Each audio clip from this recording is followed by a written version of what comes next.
नमस्कार. सोलापूर महानगरपालिकेअंतर्गत अनुरेखक, केमिस्ट, आरोग्य निरीक्षक आणि फिल्टर इन्स्पेक्टर या पदांची तात्पुरती निवड यादी आणि प्रतीक्षा यादी तसेच कागदपत्र पडताळणी तपासणीचे वेळापत्रक प्रसिद्ध करण्यात आलं असून अशा प्रकारे निवड याद्या प्रसिद्ध करण्यात आल्या आहेत. त्या सुरुवातीला तात्पुरती निवड यादी आहे आणि त्यानंतर प्रतीक्षा यादी.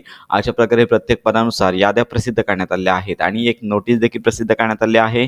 पाहू शकता तर येथे कागदपत्र पडताळणीचं वेळापत्रक देखील प्रसिद्ध करण्यात आलं आहे. 13 मार्च ते 14 मार्च या रोजी सकाळी 11 ते सायंकाळी 5 वाजेपर्यंत अशा प्रकारे ते शेड्यूल देण्यात आलेलं आहे. ॲड्रेस देखील येथे देण्यात आला आहे. तर लक्षात घ्या, प्रत्येक संवर्गाचे नाव आणि तंत्र विभाग प्रमुख अशा ठिकाणी तुमची डॉक्युमेंट व्हेरिफिकेशन होणार आहे. आवश्यक कागदपत्रे कोणकोणती यांची PDF फाईल देखील देण्यात आली आहे. तर संपूर्ण PDF फाईल आणि निकाल आपल्या व्हॉट्सअप ग्रुप, टेलिग्राम चॅनलमध्ये पाहून घ्यायचा आहे आणि आवश्यक कागदपत्रांच्या सहित दिलेल्या नियोजित वेळेत इथे पत्ता देखील दिलेला आहे. PDF फाईलमध्ये पत्ता पाहून तुम्हाला डॉक्युमेंट व्हेरिफिकेशनसाठी उपस्थित राहायचं आहे.